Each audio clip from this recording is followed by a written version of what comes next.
At ayun kababayan, meron tayong libreng holen.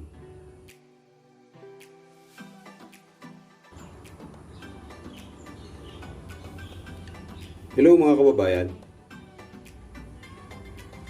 Ang MP Light, isa sa mga paboritong inumin ng Pilipino. Pero hindi alam ng karamihan na sa loob nito ay may libreng holen. Okay? Pwedeng gamitin pa dekorasyon sa mga tanim. Pwede rin bala sa tirador. Or kung saan pa maaaring gamitin ay kayo na ang bahala mag-isip.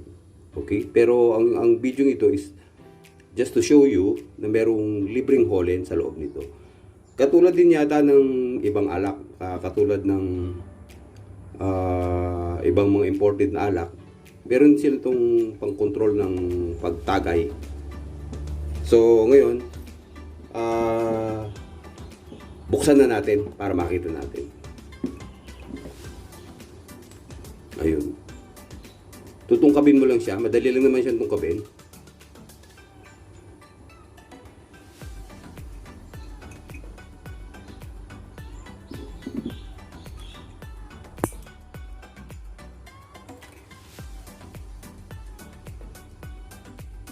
Ayan, hahatakin lang na ganyan. Lalabas mo lang. At ayun. Ayun, nakikita nyo. Naririnig nyo. Ayun. Maganda itong pang dekorasyon sa mga water plant. Or, para sa mga artist, maraming mapaggagawan to ng mapagagamitan nito. So, total, itatapon din naman to, itong bote. Or ewan ko kung nabebenta na ngayon sa Pilipinas itong boteng to. So, kunin natin siya.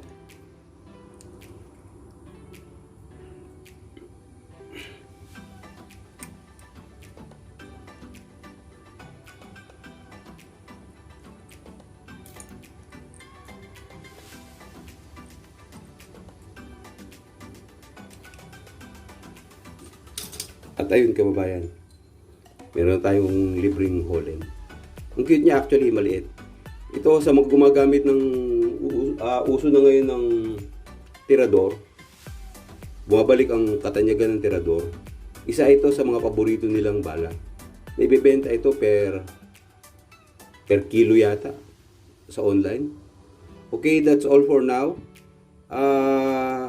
Tandaan nyo, MP Light at ibang mga alak na nabibili sa Pilipinas or mga imported, kapag may controller na ganito ay mayroong libreng holen.